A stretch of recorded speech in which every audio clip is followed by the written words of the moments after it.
సభాధ్యక్షులు సాంబశివరావు గారు, ఇక్కడ ఉన్నటువంటి జాతీయ స్థాయిలో ప్రముఖ పాత్ర వహించినటువంటి కమ్యూనిస్ట్ పార్టీ మాజీ ప్రధాన కార్యదర్శి సూరం సుధాకర్ గారు, ఇంకా అనేక మంది ఉన్నారు. వారందరూ కూడా పేరు పేరున నా కృతజ్ఞతలు తెలియజేస్తూ ఈరోజు భారతదేశం మొత్తం మీదుగా 99వ వార్షికోత్సవాలు ఘనంగా జరిపించుకుంటూ ఉన్నాం. 2024 నుంచి 25 వరకు ఇది సతాజాయి ఉత్సవాలుగా సెంచరీ సెలబ్రేషన్స్ కేటాయించాలనుకుంటూ ఉన్నాం. అది వాడవాడలా దేశవ్యాప్తంగా కూడా కమ్యూనిస్ట్ పార్టీ ఆవిర్భావం చెప్పడం కర్తవ్యం. 1917 ముందు వరకు గ్లోబ్ ఒకటే ఉండేది, ప్రపంచ గ్లోబ్ ఒకటే. అంత దోపిడీ వ్యవస్థకి ప్రతినిధించే దేశాలు. కానీ 1917 సోవియట్ యూనియన్ విప్లవం వచ్చిన తర్వాత కార్మిక వర్గం ఆ గ్లోబ్కు ఒక ఎర్ర చుక్క పడింది. ఎర్ర చుక్క నక్షత్రంలాగా పడింది. అది 20-30 ఏళ్ళకి ప్రపంచంలో ఒక దెబ్బకి వెలిగింది. 18-19 దేశాలు కార్మిక వర్గ రాజ్యంగా మారితే దాదాపు 80 దేశాల దాకా స్వతంత్ర విముక్తి దేశాలుగా మారినాయి. సోవియట్ రష్యా యొక్క ఉద్దేశంతో మన భారతదేశంలో కూడా బ్రిటిష్ సామ్రాజ్యాలకు వ్యతిరేకంగా పౌరు సాగించేటువంటి విజయానికి సోవియట్ యూనియన్ విప్లవం ఉద్దేశం. అలాగే ప్రపంచవ్యాప్తంగా స్వతంత్ర విముక్తి దేశాలుగా ఇది ప్రపంచంలో వచ్చినటువంటి ఒక గుణాత్మక మార్పు. ఆ తర్వాత ఇప్పుడు నాకు సంవత్సరాలు చెప్పాడు, 99 ఏళ్ళగా మీరు ఉన్నారు, మీరు ఏం చేస్తారంటే స్వాతంత్ర పోరాటంలో కాంగ్రెస్ పార్టీ కూడా ప్రముఖ పాత్ర వహించిన ఒక ప్రయోజనాత్మకమైనటువంటి ఉద్యమంగా, ఒక ప్రయోజనాత్మకమైనటువంటి సాధారణంగా భారత కమ్యూనిస్ట్ పార్టీ ఆవిర్భవించడమే ఒక గుణాత్మక మార్పులు వచ్చాయి. అప్పుడు దాకా స్వాతంత్రం కావాలని కోరుకుంటామని చెప్తే ఏదైనా స్వాతంత్రం కావాలని కోరుకోలేదు. బ్రిటిష్ పోవాలని కోరుకున్నామని తప్పితే ఎలాంటి రాజ్యం కావాలని కోరుకోలేదు. అది కమ్యూనిస్ట్ పార్టీ ఆవిర్భవించిన తర్వాతనే సంపూర్ణ స్వాతంత్రం మాకు కావాలని చెప్పి ఎలుగు చాటింది కమ్యూనిస్ట్ పార్టీ ఒకటి. ఆ తర్వాత అనేక మార్పులు జరిగినాయి. అందులో స్వాతంత్రం వచ్చిన తర్వాత రాజకీయాల్లో గుణాత్మక మార్పులు రావడం ఒకటైతే, దున్నేవాడికి భూమి కావాలని చెప్పేసి కోరింది కమ్యూనిస్ట్ పార్టీ. కమ్యూనిస్ట్ పార్టీ ఆవిర్భవించిన ఫస్ట్ బిగినదే దున్నేవాడికి భూమి కావాలని చెప్పేసి. దున్నేవాడికి భూమి కావాలని కోరితే అది అనువాద వ్యక్తాలు చేశారు. చాలామంది భూజావ నాయకులు ఉన్నారంటే భూమి రబ్బర్ కాదు కదా, లాగితే సాగడానికి భూమి పూర్వజన్మ సుకృతి పనులు వాళ్ళకి ఎంత రాసి పెట్టా అంత ఉంది ఆ భూమి అక్కడ. కాబట్టి భూమిని పంచడానికి వీలు కాదని చెప్పేసి అని ఎగతాళి చేశారు. కమ్యూనిస్ట్ పార్టీ ఎజెండాలు పూనుకొని ముఖ్యంగా చంద్రరాయ సంఘ నాయకత్వాన పోరాటాలు సాగించిన తర్వాత వచ్చేట వీలు లేకుండా, అంతకన్నా ముందు కేరళ భూ పోరాటం, తెలంగాణ సాయుధ పోరాటం, ప్రపంచంలో ప్రసిద్ధిగా చెట్టు విప్లవ పోరాటం, పశ్చిమ బెంగాల్ త్రేపాక ఉద్యమం, ఇవన్నీ భూ సమస్యని సాయుధ పోరాటంగా మారినాయి. ఆ సాయుధ పోరాటం స్వాతంత్ర పోరాటం కూడా ఉపయోగపడింది. స్వాతంత్రం వచ్చిన తర్వాత కూడా ఈ భూ సమస్య మనం వదిలిపెట్టలేదు. ఎందుకంటే భూమి పెరగదు, జనాభా పెరుగుతుంది. మరి ఉన్న భూమి జనాభా చేతికి రావాలి కదా. జనాభా చేతికి రాకుండా భూ సమస్యతో ఒక్కొక్కడికి 1000 ఎకరాల భూమి ఉంటే పేదవాళ్ళతో అడుగుతుంటా ఉంటే సాధ్యం కాదు. కాబట్టి దున్నేవాడికి భూమి కావాలని చెప్పి పోరాటం సాగించి సాయుధ పోరాటం దగ్గర పోరాటం అంటే అది కమ్యూనిస్ట్ పార్టీ. జాతీయ స్థాయి ఎజెండా పార్లమెంట్ ఎజెండాగా రావడానికి ఒక కారణమూర్తం అయింది. 69 చంద్రరాయ సాగర్ కార్యకర్తలు దేశవ్యాప్తంగా పిలిపిస్తే లక్షల మంది జైలు పాలయ్యారు. జైళ్ళు నింపి చాలకపోతే స్కూల్స్ కాలేజీలు జైలుగా మార్చేశారు. అలాంటి పోరాటం సాగిన తర్వాతనే అర్థమైంది భూ సమస్య తీవ్రంగా ఉంది. ఒకటి, భూమిని ఎంత ఉపయోగించుకుంటారో భూస్వాములు, పారిశ్రామికవేత్తలు. ఆ భూమికి పంటలు లేకపోయినా దాని ఆదాయం వచ్చినట్టు చూపించి ఇన్కమ్ ట్యాక్స్ ఎగ్గొట్టడానికి ఉపయోగపడే చేస్తారు. అవన్నీ ప్రూవ్ చేశాం. ఒక రాజుకైతే పూర్వం ఎంత దూరం పరిగెడితే అందరూ మా భూమి మాది అన్నాడు. అవన్నీ ఫుల్ స్టాప్ పెట్టడానికి, పార్లమెంట్లో ఒక చర్చ పెట్టడానికి, జాతీయ ఎజెండాగా మార్చడానికి అది ఉంటే అది కమ్యూనిస్ట్ పోరాటం తప్ప ఇంకోటి కానీ కాదు. అనేక రాజభవనాలు రద్దు, బ్యాంకులు జాతీయకరణ చమల్లో వచ్చేది వేరు. అందువల్ల స్వాతంత్రం వచ్చిన తర్వాత ప్రతి వాడికి ఒక హక్కు కల్పించేటువంటి రాజకీయ పోరాటం సాగిస్తూ కమ్యూనిస్ట్ పార్టీ. ఈ దేశం ఐక్యంగా ఉండాలని కోరుకుంటాం. అంతకుముందు అనేక ఇబ్బందులు వచ్చాయి. ఈ దేశం ఈజీగా ఐక్యత కాలేదు. ఈశాన్య రాష్ట్ర ప్రాంతాల్లో ఇంకా సమస్య కొనసాగుతూ ఉన్నాయి. అప్పుడు వేరే ఉండాలని కోరుకున్నారు. ఖలిస్తాన్ ఉద్యమం పంజాబ్లో సపరేట్ దేశం కావాలని కోరుకున్నారు. జమ్మూ కాశ్మీర్లో సపరేట్ దేశం కావాలని కోరుకుంటున్నారు.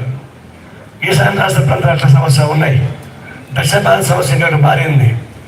ఇవన్నీ సమన్వయం చేసుకోవడానికి ఓపిక జాతీయ నాయకత్వం, భిన్నత్వంలో ఏకత్వం చెప్పని భారతదేశం సమైక్యంగా ఉండాలా, బలోపేతంగా ఉండాలని చెప్పేసి కోరుకున్నాం.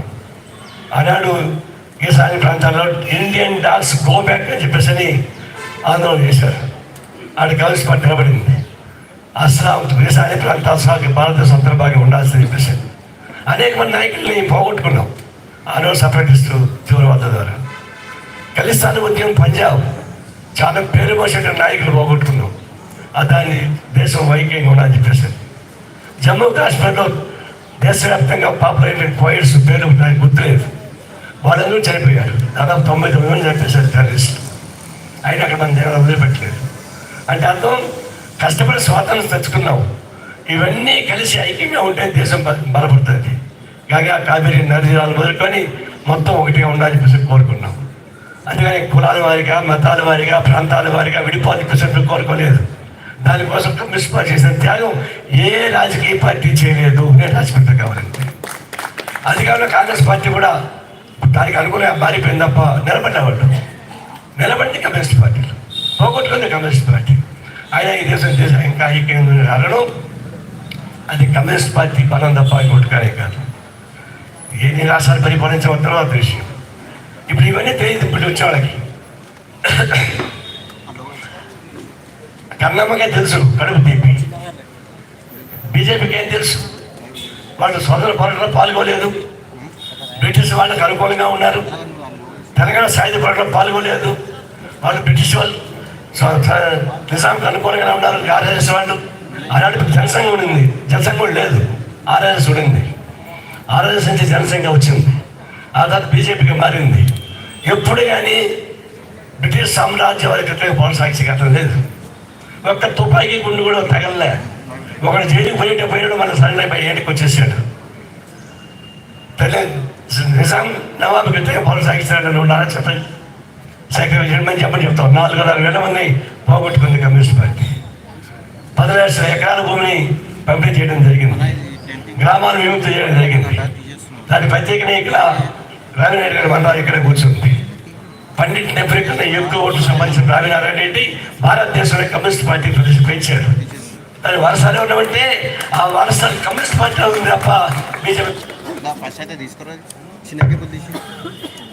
అందువల్ల ఆ వారసులు ఇక్కడ మన ఎదురుగా ఉన్నారు. ఇక్కడ కాబట్టి వారసత్వంతో కూడుకునే పార్టీ ఇది. ఇలాంటి పార్టీ దేశాన్ని విడిపోతాడు ఊరుకుంటామా? ఇప్పుడు బీజేపీ వచ్చి గొంతు పోయింది. పొద్దున్న వాకింగ్ చేసి మంచిగా వచ్చేక్కడికి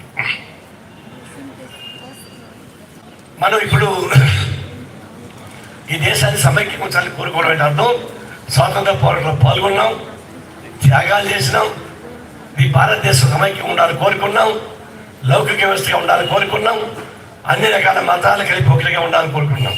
అంతేగాని ఒకే మతాధికారులను కోరుకోలేదు. అది ఓట్ల కోసం కాదు. ఓట్ల కోసం అయితే మెజారిటైజేషన్ పోవచ్చు. కానీ బీజేపీ వచ్చిన తర్వాత మెజారిటైజేషన్ పేరుతోటి ఒక ప్రమాదకర సిద్ధాంతాన్ని పెట్టి భారతదేశాన్ని పరిపాలించడానికి ప్రయత్నిస్తూ ఉన్నారు. అంటే హిందువులు రెచ్చగొట్టడం ద్వారా 180 ఓట్లు వస్తాయని చెప్పి దాని నుంచి లబ్ధి పొందాలని ప్రయత్నించే కమిటీ చేశారు. ఆ ప్రయత్నం చేశారు. బాబ్రీ మసీద్ మూతం అదే కదా, ఎల్కేద్దాం అనే కదా దీనికి నాంది పలికింది బాబ్రీ మసీద్ కొలగొట్టడానికి. కాబట్టి దేశాన్ని ఏ విధంగా స్వాధీనం చేసుకోవాలని వాళ్ళు ప్రయత్నం చేస్తున్నారు. దేశాన్ని సమైక్యంగా ఉండాలని ఎప్పుడు మనం కోరుకుంటున్నాం. ఇప్పుడు వచ్చిన వాళ్ళకి రేపు 22వ తారీఖున అయోధ్యలో రామాలయం ప్రారంభం చేయబోతున్నారు. దాని నాంది ఎవరు? నాంది ఎల్కే అద్వాని రథయాత్ర చేయడం ద్వారా దాన్ని బాబరీ మసీదు కూలగొట్టి దాన్ని ప్రత్యం చేశారు. కానీ ఈరోజు ఆ బాబరీ రామాలయం ప్రారంభోత్సవానికి ఎల్కే అద్వానిని మీరు రావద్దు అని చెప్పారు. అదేమంటే ఆరోగ్యం బాగలేదు అని చెప్పాను. అంటే దేవగౌడ కన్నా ఆరోగ్యం బాగలేదా? దేవగౌడ నడవలేడు, ఇంకెల్కే అద్వాని నడవగలరు కావాలంటే.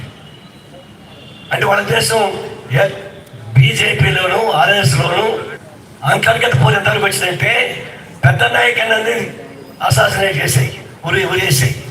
ఫస్ట్ ఊరేసింది ఎల్కే అద్వానీని, తర్వాత మేము మురళీమోహన్ జోషిని, ఇలాంటి వాళ్ళ రాజకీయంగా వాళ్ళని తెలియజేశారు. బాబరీ మసీదు కూలగొట్టి అయోధ్య రావడం కట్టాలన్నారో దాన్ని ఆహ్వానం లేకుండా చేసిన అర్థం ఎంత దుర్మార్గులు. బహుశా స్వాతంత్రం వచ్చిన తర్వాత ఎంత క్రిమినల్ కేంద్ర గవర్నమెంట్ ఇంతవరకు రాలేదు, భవిష్యత్తులో రాదు. Most criminal government LK Advani, Modi కానీ అమిత్ షా కానీ ఇలాంటి దేశాన్ని పరిపాలిస్తూ ఉన్నారు. అమిత్ షా 12 మంది సతత నిరుద్యోగం కాలే. ఆయన హత్యలో ఎదుర్కొంటే ఆయన నిర్దోషి కావాలంటే జస్టిస్ లోయాతో సహా 12 మందిని చంపిస్తే తప్ప అమిత్ షా నిర్దోషి కాలే. ఇట్లాంటి క్రిమినల్ గ్యాంగ్ ఇప్పుడు దేశంలో ఉంది. Political criminal gang Advani Modi ఉన్నారు. అందుకే దేశాన్ని మార్చాలని ప్రయత్నిస్తున్నారు, చట్టాలను మార్చేస్తూ ఉన్నాడు. లౌకిక వ్యవస్థ ఉండడానికి వీలు లేదు కానీ రాజ్యాంగంలో మార్చేస్తున్నారు. అసలు భారతదేశం పేరే ఉండకూడదని అంటున్నాడు, ఇండియా పేరే ఉండకూడదు అంటున్నాడు. ఎందుకంటే ఇండియా కోట మేలుపడింది కాబట్టి. వీళ్ళు వచ్చిన తర్వాత ఒక్క కొత్త పరిశ్రమ లేకపోగా భారతదేశంలో ఉన్న పబ్లిక్ సెక్టర్స్ మొత్తం అమ్మేస్తున్నారు. మళ్ళీ కష్టపడి సంపాదించి కాదు కదా. అంటే భారతదేశంలో పబ్లిక్ సెక్టర్స్ మొత్తం ప్రైవేట్ పని చేస్తున్నారు. ఎల్కే అద్వానీ అదాని మయం చేసి పనిస్తూ ఉన్నారు. ఈ పద్ధతిలో పారిశ్రామికవేత్తని ధ్వంసం చేస్తూ ఉన్నారు, ప్రజాస్వామ్యం ధ్వంసం చేస్తున్నారు, రాజ్యాంగాన్ని ధ్వంసం చేస్తున్నారు.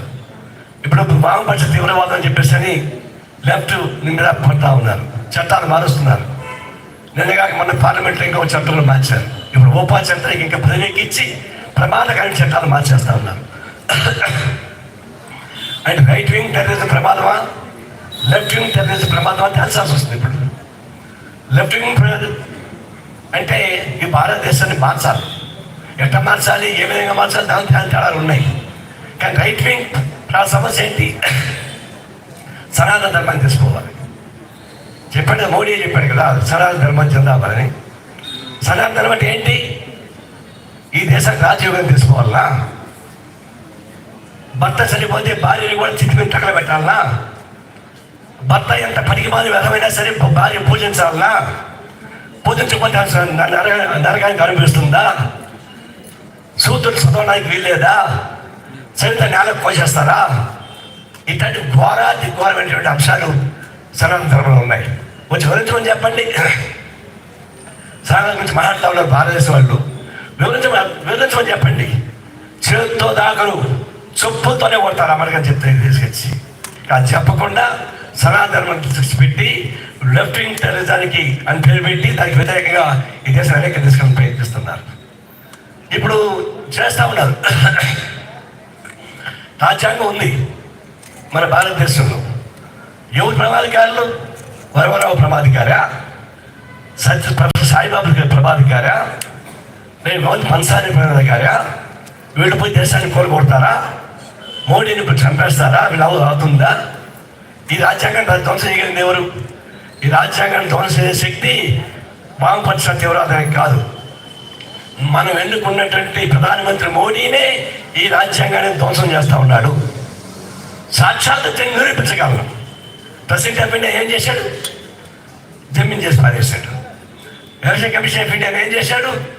4వ ప్లేస్లో ఉన్నటువంటి ఆర్ఎస్ వాడిని తీసుకొచ్చి గుజరాత్ క్యాడర్ని తీసుకొచ్చి ఈసీగా పెట్టారు, ఎన్నికల కమిషన్గా. ఆయన రాగానే ఫస్ట్ సిపిఐని రద్దు చేశారు.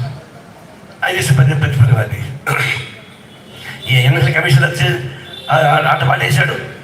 సిపిఐ అంటే ఎప్పుడు కొక్కేది ఉసుకోంటే పరిగెత్తాయి తప్పితే ప్రత్యర్థుల పైన, అంతేగాని ఇంకోటి మార్గం లేదు. ఇంకా ఆర్బీఐని చెప్పిద్దాం చెప్పక్కర్లా. అంటే భారతదేశంలో సంస్థాగతమైనటువంటి వ్యవస్థ మొత్తం ధ్వంసం చేస్తున్నటువంటి ఉంటే అది మోడీ ప్రభుత్వమే. సెక్యులరిజాన్ని ధ్వంసం చేస్తున్నాడు, అతనే ప్రజాస్వామ్యాన్ని కూలి చేస్తూ ఉన్నాడు. ఈ దేశాన్ని మనం కాపాడడం సాధ్యం కాదు వీళ్ళు కొనసాగిస్తున్న ఉద్దేశంతోనే ఇండియా కూటమి ఏర్పడింది 26 రాజకీయ పార్టీలతో. దానిలో వామపక్ష పార్టీలు ఉన్నాయి. ఎప్పుడైతే ఇండియాకి పేరు వచ్చిందో భయపడిపోయి అసలు ఇండియా మాట రాజ్యాంగం మార్చేసి భారత్ అని పిలవండి అని చెప్పేసి. అంటే ఎందుకంటే భయం, పేరు చూసి అంత భయపడితే అంతకంటే మించిన గౌరవం ఏముంది? చివరికి సిలబస్ మార్చేస్తున్నారు. కొత్తగా 7 మంది ఒక కేరళలో ఒక ముస్లిం అతను ఎవరు ఉన్నాడు ఆర్ఎస్ వాళ్ళు, ఆ నాయకత్వం సిలబస్ కమిటీ ఏర్పాటు చేశారు. మొత్తం భారతదేశంలో విదేశానికి ఎందుకు వెళ్ళిపోతున్నారంటే విద్యా వ్యవస్థలో భక్తి లేదు. రామాయణం, భారతం, భాగవతం సరిగా లేకుండా పోతున్నాయి. అవి పాఠ్యాంశాలు పెట్టాలా, అవి పెడితే అప్పుడు దాన్ని చదువుకుంటే అందరూ ఇక్కడే ఉంటారు, బయటకు పోకుండా అంటున్నారు. వాళ్ళకి సరిగా బుర్ర ఉందా? దాన్ని మట్టి ఉన్న తప్ప ఇంకేమైనా ఉందా? ఎందుకు పోతాయి ఇక్కడికి? సౌకర్యాలు కల్పించేందుకు పోతారు. విద్యా సౌకర్యం, వైద్య సౌకర్యం, ఉద్యోగ సౌకర్యం కల్పించేందుకు పోతారా? వదిలిపెట్టి తల్లిదండ్రులు పోతారా?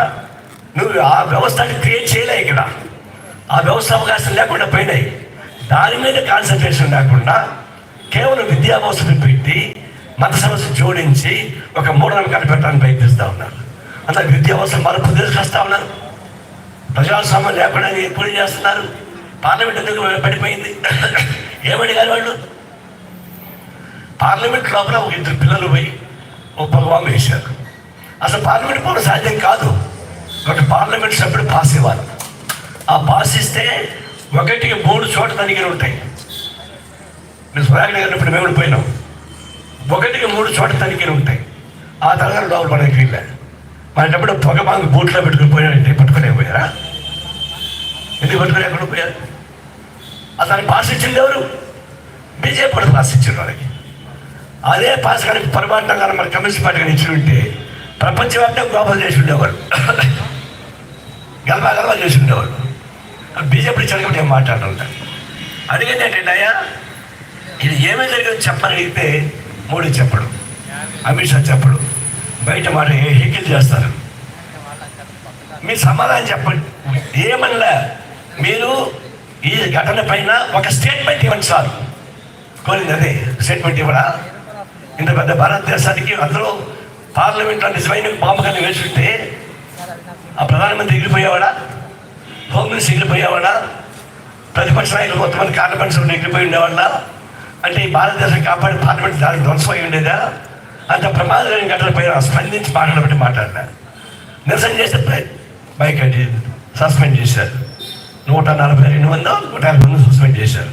స్వాతంత్రం వచ్చిన ఫస్ట్ టైం ప్రతిపక్ష పార్టీ పెద్ద ఎత్తున బయటికి పంపించేయడం. బయటికి పంపించి ఏం చేశారు? మొత్తం బిల్లు పాస్ చేస్తున్నారు. మరి రకరకాల బిల్లు పాస్ చేస్తున్నారు. పాలసీ అమెండ్మెంట్ బిల్తో సహా. తర్వాత క్రిమినల్ అమెండ్మెంట్ బిల్స్, ఓపా చట్టం సంబంధించి మొత్తం పాస్ చేసుకున్నారు. అంటే ప్రాంతం ఏంటంటే ఉద్దేశపూర్వకంగా ఈ పార్లమెంట్లో ఏదో ఒకటి కల్పించి వాడు బిల్స్ పాస్ చేసుకోవాలంటే బహుశా ఈ పొగ బాంబు డ్రామా కూడా పై స్థాయి నుంచి చేసే కొట్టు తప్ప ఇంకోటి కాదు అని తెలిపోయింది. లేదా చెప్పండి పై స్థాయిలో కుట్ర చేసి దాన్ని నాటకంగా డ్రామా పార్లమెంట్లో నాటకం ఆడించి దాని నుంచి మొత్తం డైవర్ట్ చేయించి ప్రతిపక్ష పార్టీల్ని నిరసన పేరుతో బయటికి పంపించి చివరికి బిల్స్ అన్ని పాస్ చేసుకొని దాన్ని క్లోజ్ చేసి పంపించేశారు. ఇది పార్లమెంట్లో భాగం ముందస్తు నాటకం బీజేపీ ఆర్ఎస్ వాళ్ళు. ఇంత ప్రమాదకరమైన పద్ధతుల్లో పార్లమెంట్ నడిపిస్తూ ఉంటే దీనికి ప్రత్యామ్నాయించాల్సింది ఇంకో మార్గం లేదు. అందుకే జాతీయ స్థాయిలో ఏర్పడిన కూటమి ఏర్పడతా ఉంది, నడుస్తూ ఉంది. చివరికి వాళ్ళ రకరకాల పద్ధతుల్లో జిమ్మక్కులు చేస్తూ ఉన్నారు. ఒక విధంగా డెమోక్రసీ గురించి ప్రయత్నిస్తారు. అందుకే వాళ్ళకి కూర్చుంది అంటే ఈ వార్షికోత్సవం చేయడం ఒకటి. ఈ దేశాన్ని కాపాడాలంటే మనం రాజ్యాంగాన్ని కాపాడుకోవాలి. కమ్యూనిస్ట్ పార్టీ రాజ్యాంగం కాదు ఇది. ఆయన ఈ రాజ్యాంగాన్ని కాపాడుకోవాలి ఇప్పుడున్న పరిస్థితుల్లో. ఇది కూడా ఉండకుండా అయిపోయి బీజేపీ ప్రయత్నిస్తూ ఉంది. సింగిల్ బెంచ్లో ఉండాలని ప్రయత్నిస్తూ ఉంది. డెమోక్రసీ లేని ప్రజాస్వామ్యాలను కోరుకుంటున్నారు. అంటే మోడీ ప్రజాస్వామ్యాలను కోరుకుంటున్నారు. దీనికి మనం వ్యతిరేకంగా ఫైట్ చేస్తున్నాం. అందుకనే ట్రై చేస్తాం. ఇండియా కూడా బలోపేతం చేయడానికి తెలంగాణలో ప్రయత్నించాం. పార్టీకి సక్సెస్ అయినాం. ఇంకా అందరూ ప్రయత్నించాలా, దేశం మొత్తం ప్రయత్నం జరగాల్సిందే. రాబోయే చేయాలంటే మనం బలం పెరగాలి. వామపక్ష పార్టీల బలం లేకుండా, వామపక్ష పార్టీల యొక్క ప్రజెన్స్ లేకుండా ఇది సాధ్యం కాదు. అందుకే మనం ప్రజలు ఉంటా ఉన్నాం. ఫౌండేషన్ సందర్భంగా జెండా ఎగరవేయడం కాదు, గ్రామీణ ప్రాంతం మొదలు పట్టణ ప్రాంతాల దాకా కమ్యూనిస్ట్ పార్టీ బలోపేతం చేయని ప్రశ్నని కోరుతున్నాం. మనకు గడగానే ఏంటి, ఈ రాష్ట్రం చాలామంది పరిపాలిస్తున్నారు. ఎవరైనా సరే ఈ రాష్ట్రాన్ని పరిపాలించి కేసీఆర్ కావచ్చు, ఇంకొక రాష్ట్రానికి పోతే దిక్కులేదు. ఈ దేశాన్ని పరిపాలించి మోడీ కావచ్చు, ఇంకొక దేశానికి పోతే దిక్కులేదు.